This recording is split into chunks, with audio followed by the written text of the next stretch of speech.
adlaw syudad sang Iloilo. Pride Month nagtakop sa isa ka bloodletting activity. Bilang kabahin sa closing activity para sa tuigan nga Pride Month celebration, ang Office of the LGBT Affairs ang naghiwat sang bloodletting activity nga may tema dugo nga itughong, bulig nga madinuagon. Ang ini nga programa ang kaupod sa Iloilo City Government. Madamo ang mga Ilonggo volunteers ang nagpakigbahin sa sini nga bloodletting activity. Nag-umpisa sang alas 9 sa aga, tubtob alas 2 sa hapon ang ini nga programa.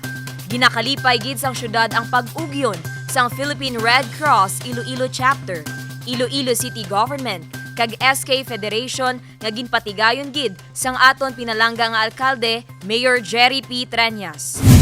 Sa akon, it is the first time nga nakadonate ako. So, which is, yung amo na, gina-nervyos. Kaya ito siyempre, ang ibandaan, ginakulbaan sa dagom. So sa akon, ginpangibaba ko na nga makabulig ako.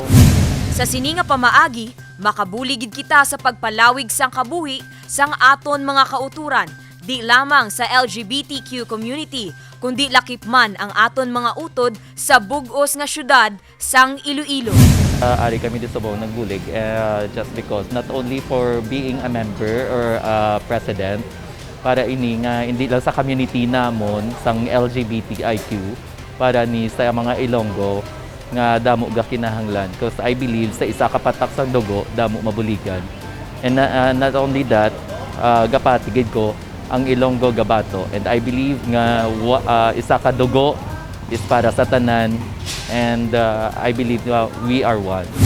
Kita pasalamat gid sa Red Cross together with the Office of the City Mayor, Mayor Jerry P. Treñas, and of course sa SK Federation sa pag-organize sa activity nga ni together with our office. Also gapasalamat kita sa tanan nga mga donors sa simple nyo nga mga donations, naka-change life na ini sa mga tao nga kinahanglan sang bulig.